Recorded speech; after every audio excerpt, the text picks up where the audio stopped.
Assalamualaikum Datuk. Waalaikumsalam warahmatullahi. Apakah ramalan Datuk mengenai pembentangan belanjawan besok? Pandangan saya, Ya. pertama saya merasakan bahawa belanjawan pada hari esok amat krusial amat krusial, dan ianya berlaku dalam keadaan yang tidak pernah dialami oleh negara. Bila mana satu negara berhadapan dengan krisis ekonomi akibat daripada pandemik COVID-19, mereka yang terkesan jumlahnya terlalu ramai, dan dalam masa yang sama negara juga turut terkesan akibat daripada kehilangan pendapatan. Dan dalam masa yang sama kita juga nak pastikan bahawa belanjawan ini adalah belanjawan yang bertanggungjawab. Apa yang saya bimbang, disebabkan belanjawan ini dibentangkan oleh seorang Perdana Menteri yang sudah pun kehilangan majoriti di Parlimen, maka belanjawan ini beliau akan menjadi Santa Claus.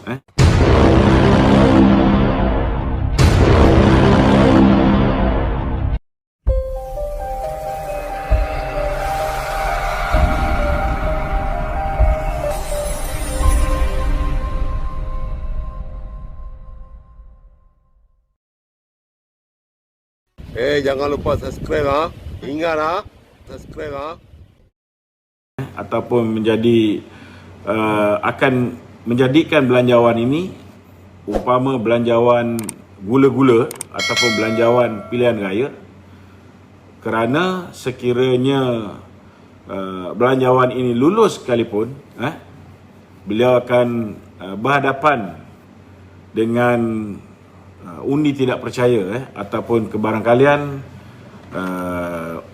apa juga usul yang dibentangkan selepas belanjawan, ataupun mungkin belanjawan itu sendiri mungkin bakal ditolak, dan ianya akan menandakan bahawa Perdana Menteri kehilangan majoriti di Parlimen.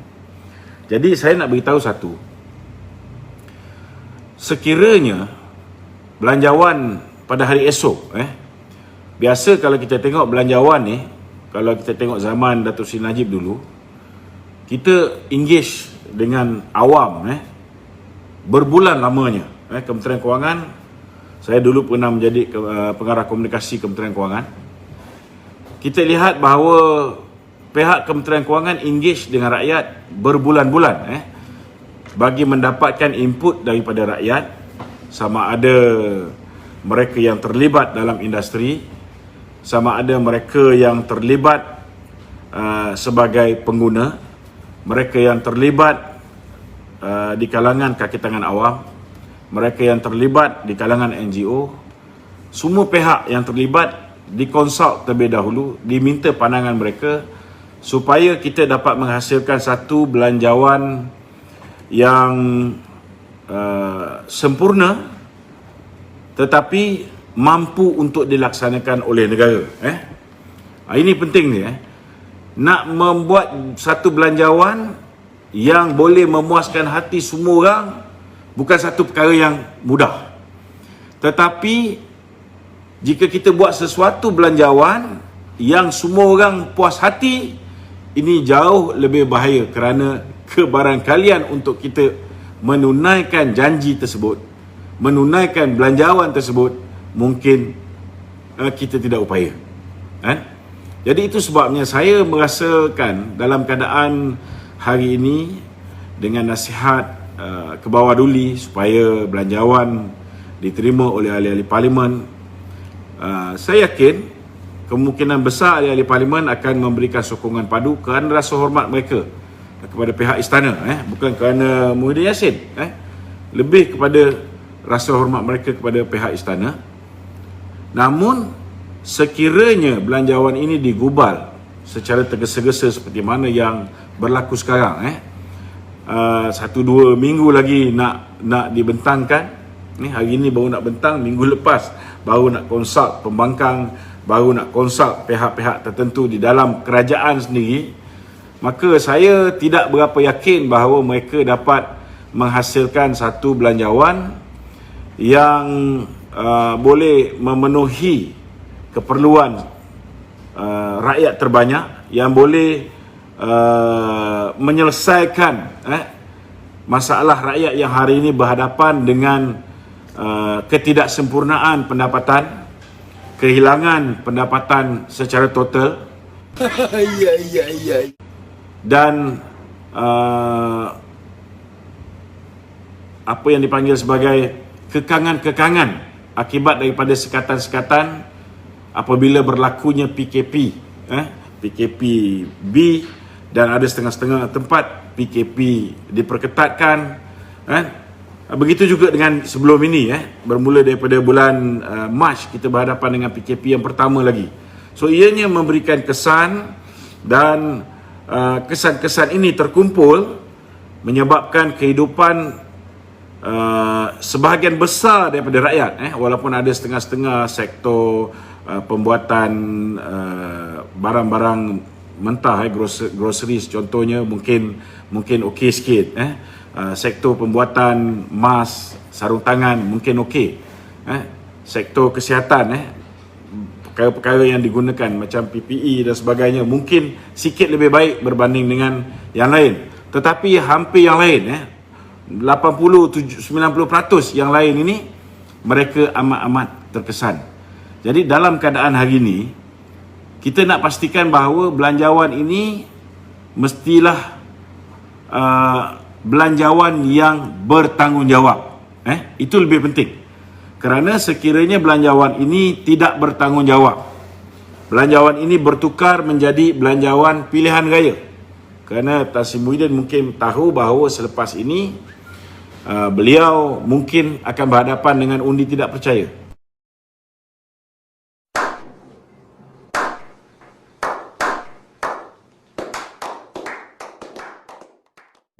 Beliau mungkin akan kehilangan sokongan daripada UMNO contohnya, selepas belanjawan ini. Maka ada kemungkinan besar beliau akan membuat tawaran-tawaran seperti mana apa yang mereka lakukan sebelum pilihan raya umum yang ke-14. Sebagai contoh, kita tengok Pakatan Harapan telah mengemukakan 60 janji. 60 janji ini termasuklah nak menghapuskan pinjaman PTPTN. 60 janji ini termasuklah nak menghapuskan tol. 60 janji ini termasuklah nak memberikan pendidikan percuma. 60 janji ini termasuklah nak beri macam-macam kepada rakyat Malaysia, yang akhirnya yang mereka tunaikan cuma membatalkan GST dan mereka melaksanakan semula SST, yang akhirnya menyebabkan kerajaan kehilangan lebih kurang 30 bilion setahun akibat daripada pertukaran sistem percukaian ni. Jadi itu sebabnya saya mengharapkan supaya Tan Sri Muhyiddin di saat-saat akhir sebelum beliau membentangkan belanjawan beliau selepas solat Jumaat esok, sewajarnya beliau menjadi seorang manusia yang bertanggungjawab. Bukan hanya Perdana Menteri yang bertanggungjawab, tetapi jadilah manusia yang bertanggungjawab, kerana apa yang beliau bakal bentangkan esok perlu dilaksanakan oleh Perdana Menteri selepas ini. Mantap. Jangan janji bulan dan bintang, kerana selepas ini beliau tidak akan berada dalam kedudukan seperti mana Pakatan Harapan. Pakatan Harapan bila membuat janji-janji bulan dan bintang sebelum pilihan raya, selepas pilihan raya dia boleh mengatakan bahawa apabila kita membuat janji ini, kita tidak menyangka bahawa kita akan menang pilihan raya. Ngopi ơi, ngopi. Ngopi. Apabila kita buat janji ini, kita tidak mempunyai data dan maklumat yang mencukupi. Saya nak beritahu bahawa beberapa orang kepimpinan di dalam kerajaan hari ini merupakan kepimpinan di dalam kerajaan yang lama. Jadi Tan Sri Muhyiddin juga tahu bahawa apa yang bakal ditawarkan esok akan melibatkan implikasi kewangan yang cukup besar, akan melibatkan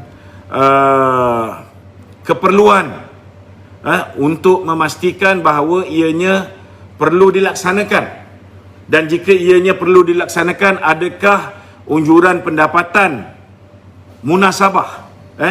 Kalau kita tengok di musim Covid ini, sepanjang tahun ini, apa yang diunjurkan oleh Lim Guan Eng tahun lepas bila membentangkan belanjawan pada bulan Oktober, lebih daripada separuh unjuran pendapatan negara yang diunjurkan bakal diperolehi tahun ini, kita tidak perolehi, kerana rata-rata perniagaan kehilangan sumber pendapatan dan akhirnya ianya memberi kesan kepada negara. Kalau kita lihat dari segi pintu-pintu masuk sempadan negara, semuanya ditutup, ditutup rapat, sehingga menyebabkan bukan hanya pelancong tidak boleh masuk, tetapi mereka yang nak masuk ke dalam negara ini sebagai investor, foreign direct investment daripada luar, langsung tidak boleh masuk untuk membantu memperkukuhkan kedudukan ekonomi negara. Jadi kemungkinan besar apa yang perlu dilakukan oleh Tan Sri Muhyiddin mungkin perlu dipandang dengan serius. Selain daripada menjual aset-aset negara yang biasa diamalkan oleh Kerajaan Pakatan Harapan, sewajarnya hari ini Kerajaan Perikatan Nasional memikirkan bagaimana mereka boleh diversify our source of income ataupun mempelbagaikan sumber pendapatan, dan memikirkan kaedah terbaik bagaimana sektor pelancongan kita boleh diguna pakai, dihidupkan semula dengan SOP yang boleh memastikan bahawa virus ini tidak dibawa masuk, dengan tapisan keselamatan yang cukup ketat bagi memastikan bahawa bukan hanya pelabur-pelabur mampu untuk masuk ke dalam negara, tetapi dalam masa yang sama mereka juga tidak membawa masuk virus COVID ini ke dalam negara ini untuk membuatkan keadaan menjadi lebih parah. Ini harus diteliti dan juga harus difikirkan oleh Kerajaan Muhyiddin Yassin dalam pembentangan belanjawan pada hari esok. Okay. Jadi saya mengharapkan supaya ahli-ahli parlimen yang mendengar sesi pembentangan belanjawan kali ini, 80 orang saja yang dibenarkan untuk mendengar. Jangan bimbang, tak ada masalah, tak ada masalah. It's okay, tak ada masalah. Kenapa?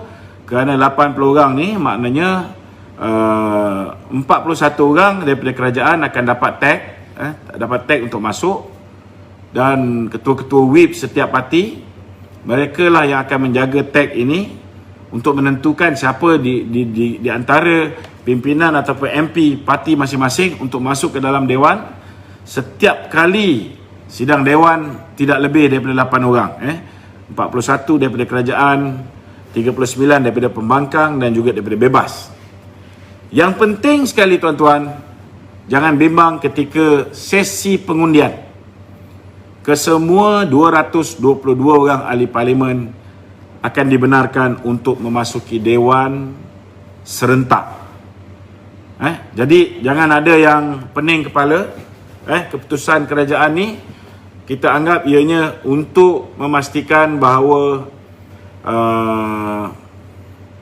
wabak COVID ni dapat kita kekang, kerana ada beberapa kaki tangan daripada senator yang telah dilantik yang menghadiri Dewan Rakyat ini telah pun didapati positif COVID-19. Jadi ini antara langkah-langkah yang telah diambil oleh pihak parlimen untuk memastikan wabak itu tidak memudaratkan ahli-ahli parlimen. Yang penting masa mengundi semua orang boleh masuk. Jadi tak ada masalah. Kita tak perlu petikaikan lah benda-benda remeh-remeh kecil-kecil ni, kita tak payah petikaikan. Cuma yang paling penting sekali, betul kita dengar nasihat dan sebagainya, tetapi sekiranya ahli parlimen kita melihat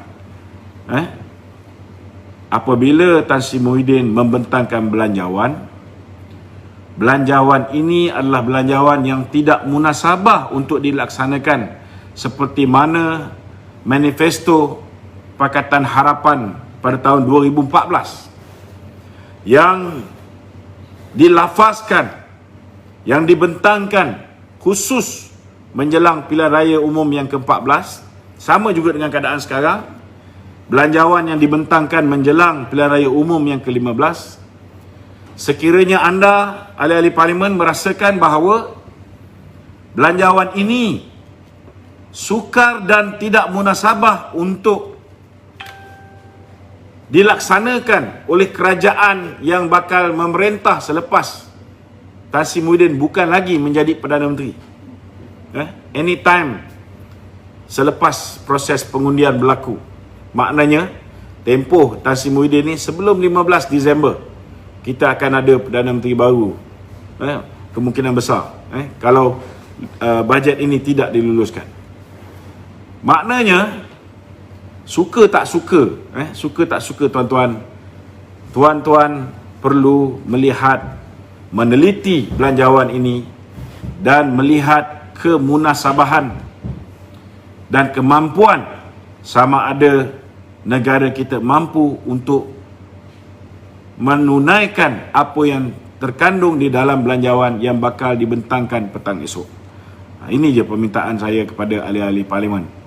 Tak kiralah blok kerajaan ke, blok pembangkang ke, jangan kita susahkan kepimpinan yang akan datang dengan belanjawan untuk melepaskan Tengku Muhyiddin bagi kekal sebagai Perdana Menteri.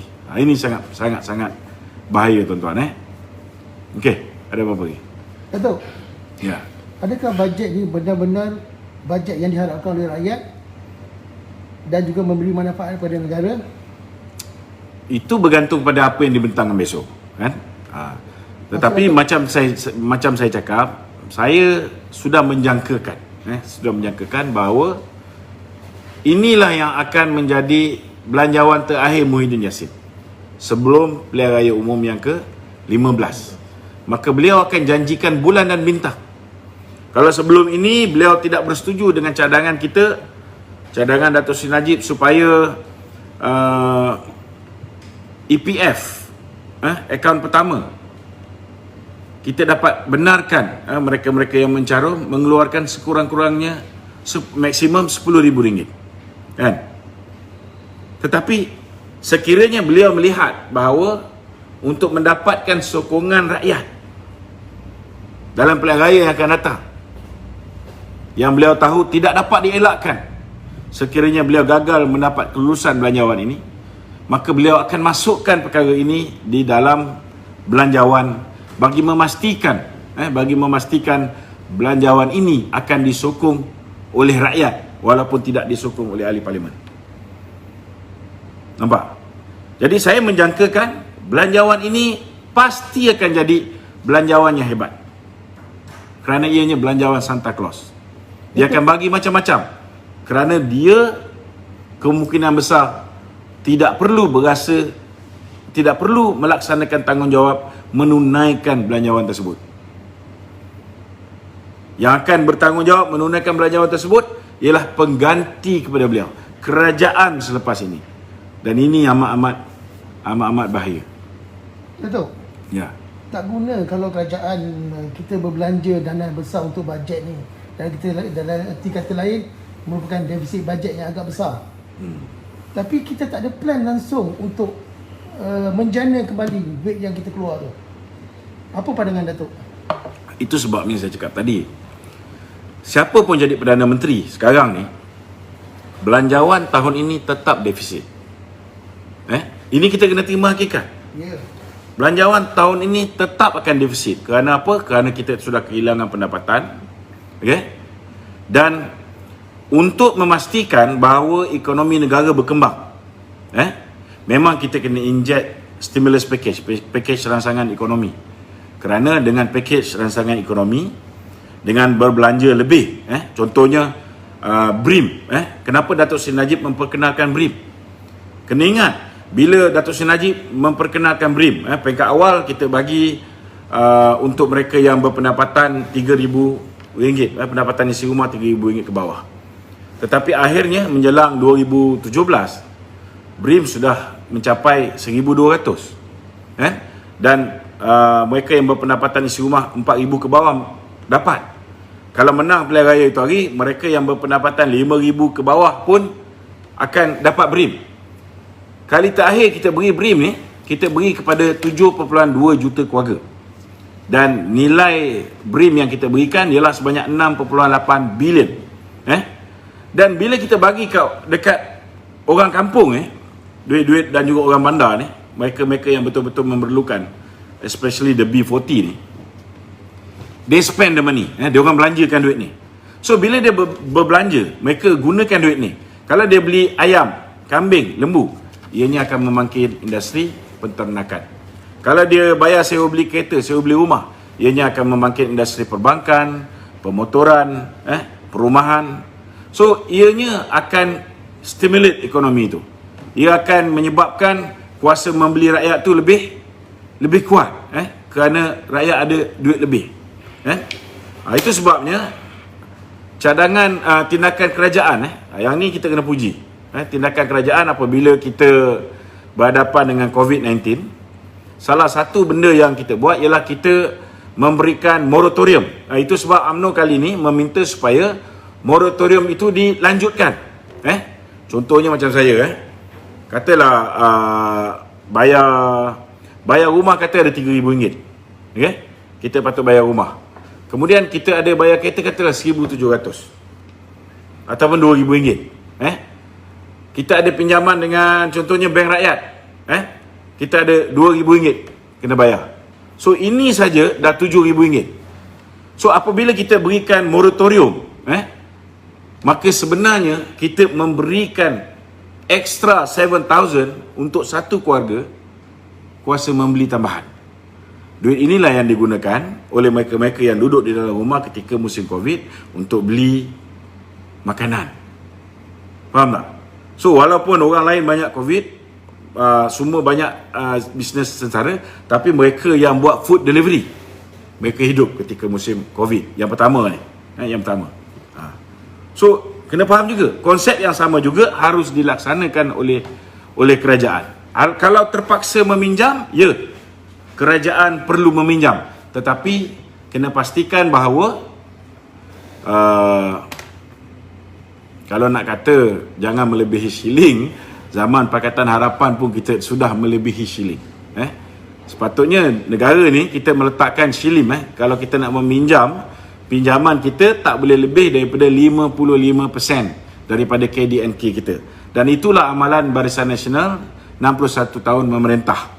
Tapi bila BN jatuh 2018, kita lihat 2019 sendiri, kita punya shilling pinjaman tu sudah lebih daripada shilling. Sudah 71%. Dan saya rasa kali ni pun tak boleh nak elak. Tak boleh nak elak. Cuma ahli-ahli parlimen kita kena teliti bajet belanjawan ni betul-betul. Kalau nak buat pinjaman, ke mana arah pinjaman itu akan dilaburkan? Adakah akan dilaburkan untuk memperbanyakkan projek mewah untuk kroni-kroni? Contohnya nak buat projek-projek yang menguntungkan YTL ke, yang menguntungkan Vincent Tan ke. Yang ini tak sepatutnya berlaku. Tapi kalau misalnya dia kata dia beri gambaran bahawa ada kemungkinan besar dia akan reward lebih kepada rakyat, dia akan bagi bantuan tunai kepada rakyat, macam saya cakap, ini belanjawan Santa Claus untuk pilihan raya, supaya rakyat tak perlu keluarkan duit daripada KWSP. So kalau benda macam ni bagus, tetapi pastikan ianya munasabah. Munasabah. Saya nak beritahu kita Kerajaan Barisan Nasional ni, kita dah boleh jangka bila berhadapan dengan pilihan raya umum yang ke-14, apabila Pakatan Harapan memberikan satu manifesto yang cukup hebat. Saya anggap manifesto Pakatan Harapan ni, 60 janji dia ni, orang bodoh je yang akan tolak.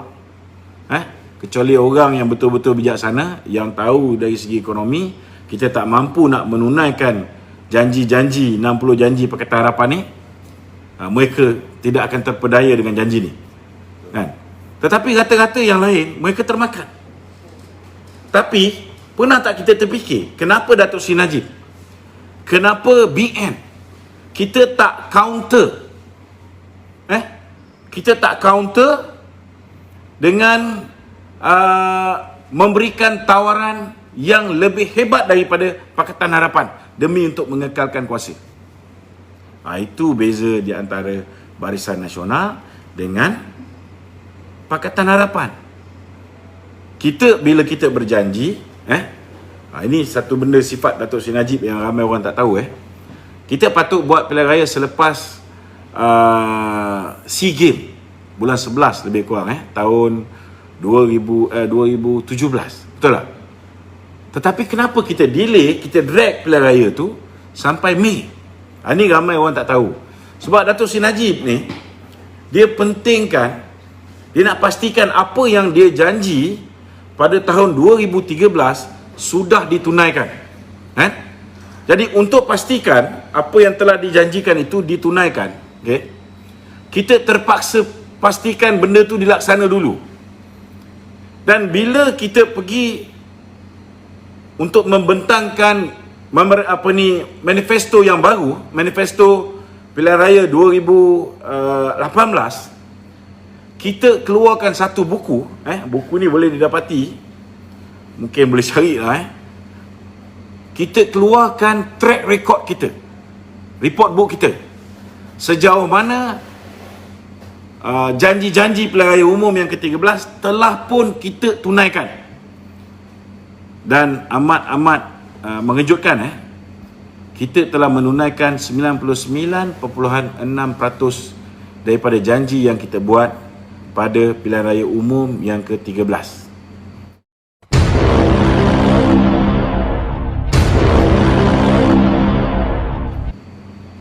Itulah antara sebab kenapa kita drag pilihan raya tu sehingga betul-betul dah nak dekat habis tempoh 5 tahun, supaya apa yang dijanjikan oleh Barisan Nasional dapat ditunaikan seberapa banyak yang mungkin.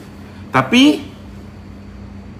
walaupun kita buktikan kita dah tunaikan semua tu, rakyat lebih percaya dengan janji manis yang luar biasa. Nak hapuskan itu, nak hapuskan ini, itu free, ini free. Dan akhirnya apa berlaku? Mereka tidak boleh menunaikan janji tersebut. Jadi itu sebabnya ahli parlimen pun kena cerdik. Betul kita pun mengharapkan supaya titah tuanku ni tidak diderhakai, kan? Tetapi kita harus bahas dengan bijaksana. Kita kena pastikan bahawa belanjawan ini perlulah belanjawan yang bertanggungjawab. Kerana jika tidak bertanggungjawab, yang akan menanggung kesengsaraan untuk menunaikan belanjawan ialah kerajaan yang akan menggantikan Muhyiddin Yassin. Ini lebih bahaya. Ngopi ơi, ngopi. Ngopi. Jangan lupa subscribe, ingat subscribe